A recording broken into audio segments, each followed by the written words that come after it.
네, 안녕하세요. 마태복음 개관 오늘 마지막 시간입니다. 저는 앞에 세 번의 강의가 여러분들에게 유익하셨는지 모르겠습니다. 자, 오늘은 그 마태복음에 나와 있는 5가지 예수님의 설교, 이것을 강화라고 얘기하는데 디스커스라고 얘기하거든요. 예수님의 5개의 설교가 마태복음에 나오면서 모세오경을 우리는 생각하게 됩니다. 모세오경의 구조가 바로 이 마태복음과 같다는 것이죠. 5권의 말씀, 창세기, 출애굽기, 레위기, 민수기, 신명기 이런 것처럼 예수님의 말씀도 5가지로 구성되어 있다는 것입니다. 첫 번째 강화는 여러분들 잘 아시다시피 5장부터 7장까지 나와 있는 산상수훈, 산상설교 부분입니다. 마태복음 5장에 예수께서 무리를 보시고 산에 올라가 앉으시니 제자들이 나온지라 입을 열어 가르쳐 이르시되 심령이 가난한 자는 복이 있나니, 이 팔복 산상설교 내용이 쭉 나오는 것을 볼 수 있습니다. 두 번째 강화는 10장에 나오거든요. 여러분들 프린트물에 그 내용이 좀 기록되어 있을 텐데 선교 파송 설교가 10장에 기록되어 있습니다. 그리고 세 번째 설교는 13장에 천국 비유 설교입니다. 천국은 마치 뭐와 같으니 하면서 천국의 속성에 대해서 7가지 비유를 들어서 말씀하신 그 내용이 마태복음 13장에 나옵니다. 그리고는 이제 쭉 뒤로 가서 마태복음 18장에 보면 교회에 대한 또 제자도에 대한 그런 설교가 18장에 나옵니다. 그 다음에 24장, 25장에 걸쳐서는 종말에 대한 설교를 또 예수님께서 하십니다. 이게 특징이 있습니다. 설교 끝에 반복되는 후렴구가 있다는 것입니다. 우리가 찬송가 부르면 후렴이 있잖아요. 그런 것처럼 예수님의 설교도 마무리되는 부분에 있어서 그 후렴구처럼 계속 반복되는 표현이 있습니다. 첫 번째 설교가 산상수훈 설교라고 했는데 이게 끝나는 7장 28절을 보시죠. 거기에 뭐라고 되어 있냐면 예수께서 이 말씀을 마치심에 무리들이 그 가르침에 놀래니 이렇게 말하고 있어요. 두 번째 강화는 11장 1절에 나와요. 예수께서 12 제자들에게 명하시기를 마치시고, 세 번째 강화는 13장 53절에 나옵니다. 예수께서 이 모든 비유를 마치신 후에 거기를 떠나서, 그 다음 네 번째 강화는 19장 1절에 나오는데 예수께서 이 말씀을 마치시고, 다섯 번째 강화는 26장 1절에 나옵니다. 예수께서 이 말씀을 다 마치시고 제자들에게 이르시되. 자, 어떤 공통점이 보이시나요? 예수님이 말씀을 마치셨다. 그러니까 앞에 어떤 설교를 하셨고 그 말씀을 마치시고 어떤 일들을 또 일어났다, 이렇게 가져가는 그런 구조입니다. 이처럼 동일한 종결 후렴 문구가 반복되고 있다고 하는 것은 저자인 마태가 의도적으로 이 5개의 설교를 5권의 책으로 묶으려 했기 때문이다, 이렇게 볼 수 있는 것입니다. 그래서 모세가 기록한 5권의 책을 모세오경 이렇게 부르듯이 마태복음에 나타나는 이 5권의 강화를 일컬어서 마태오경이다, 이렇게 부르기도 한다는 것입니다. 마태복음은 유대인을 대상으로 기록한 책이라고 했죠. 그래서 유대인들이 다 알고 있는 구약의 약속들, 예언들이 어떻게 예수 그리스도를 통하여서 성취되었는가를 계속 그 마태복음을 통해서 설명하고 있고요. 또 옛사람의 그린 그 모세오경과 예수님의 말씀을 같이 대조함으로써 주님의 말씀의 권위가 훨씬 더 탁월하다라고 하는, 그래서 모세보다 위대하고 모세보다 더 뛰어나신 분이 바로 예수 그리스도이시다라는 것을 지금 강조하고 있습니다. 우리가 성경을 읽다 보면 성경이 이게 시간 순서대로 쭉 기록되었을 것이다, 이렇게 생각하기가 쉬운데 마태복음을 보면서는 좀 그런 생각을 내려놓아야 할 것 같습니다. 마태복음에 기록된 여러 가지 내용들, 또 기사들, 예수님의 말씀들은 시간 순서라기보다는 어떤 주제, 어떤 강조점에 의해서 이렇게 한 대의 패키지로 묶여 있는 것을 보게 됩니다. 예를 들어서 마태복음 5장부터 7장까지 산상수훈, 산상설교 말씀이 있다고 했는데 그 다음에 나오는 8장과 9장의 사건들을 보면은 연대적으로 또 시기적으로 산상수훈 이전에 일어난 사건들이 있습니다.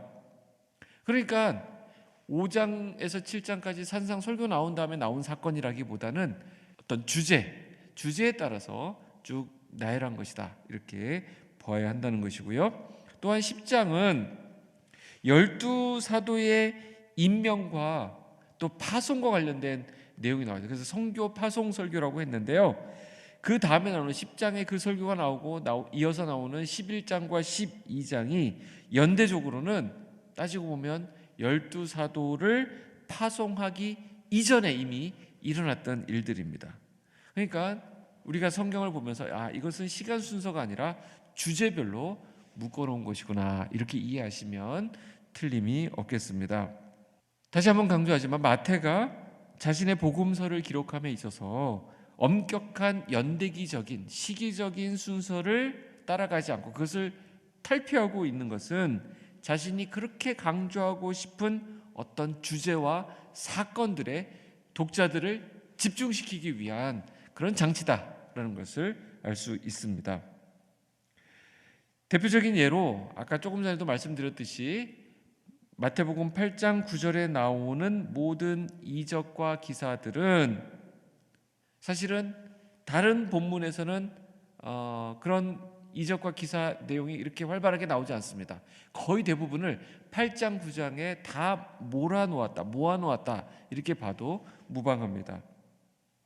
그래서 우리는 마태복음을 읽을 때 본문 자체의 의미를 파악하는 것으로 그칠 것이 아니라 그 본문이 포함하고 있는 전체 문맥, 그러니까 앞뒤의 문맥들을 보면서 그 문맥 안에서 마태가 말하려고 하는 강조점을, 그 주제를 염두에 두면서 마태복음을 읽어야 한다라는 것입니다.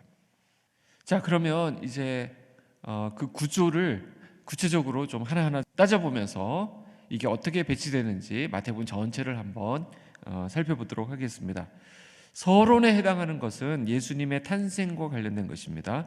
그러니까 예수님은 유대인의 왕으로 오신 예수 그리스도를 마태가 조명하고 있다고 그랬는데, 구약의 예언대로 왕이신 예수 그리스도께서 이 땅에 오셨다라는 내용이 마태복음 1장에서부터 2장 23절까지 나와 있습니다. 거기가 서론 부분이 되겠어요.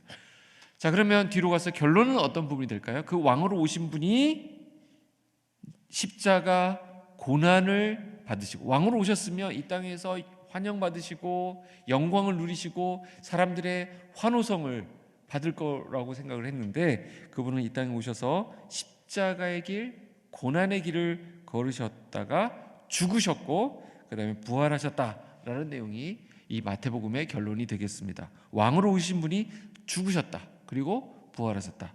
그래서 그 내용은 26장에서 마지막 28장까지로 되어 있습니다. 자, 그러면 서론과 본론 사이에 있는 자, 그러면 서론과 결론 사이에 있는 그 내용들은 어떤 구성을 보이고 있는지 살펴보도록 하죠. 앞에서 말씀드렸죠. 5가지의 설교와 또 5가지의 기사로 이루어졌다 그랬는데, 먼저 일부에 해당하는 1, 2, 3, 4, 5부를 살펴볼 거예요. 일부에 해당하는 것을 보면 기사와 강화 이렇게 되어 있습니다. 기사는 내러티브라고 할 수 있고 강화는 디스커스라고 할 수 있는데, 기사는 3장에서 4장까지의 내용이에요. 보면 세례 요한의 사역과 예수님의 공생애의 초기 사역이 첫 번째 일부에 해당하는 기사가 되겠습니다. 그 내용을 보여주신 후에 예수님의 산상수훈 강화가 5장에서 7장까지 나옵니다. 그렇게 해서 1부가 구성되는 거예요. 2부도 기사와 강화로 구성됩니다. 어떤 기사가 나오느냐? 메시아이신 예수 그리스도의 능력과 사건을 보여주는 이적과 갈릴리에서의 사역의 전반적인 개관을 이 기사에서 다루고 있습니다. 그러고 나서 예수님께서 마태복음 10장에서 제자도와 관련된 말씀을 하시더니 이제 그들을 선교지로 파송하는 파송 설교를 하십니다. 10장에서 이렇게 해서 이 내용이 2부를 구성하고 있습니다. 그리고 3부는 역시 기사와 강화로 되어 있는데 세례 요한이 아주 중요한 질문 하나를 던집니다. 그리고 그 이후에 계속 안식일 논쟁이 일어나게 되는데 이 안식일 논쟁은 굉장히 중요한 부분이에요. 예수님이 나중에 고난을 받으시게 되는 그들의 모함을 받게, 종교 지도자들의 모함을 받게 되는 것이 이 안식일 논쟁에서 비롯되게 되는데, 그래서 이 일을 통하여서 예수님의 여러 가지 말씀과 설명들, 반응들이 나오다가 그 다음에 13장에 가서 천국 비유 설교가 나옵니다. 이 땅에서 치열한 질문과 또 응답과 또 토론이 있었는데 예수님께서는 천국 비유 설교를 하시면서 이 땅에서의 삶과 전혀 다른 천국의 삶을 우리에게 소개해 주셨어요. 그렇게 해서 3부가 구성이 되고요.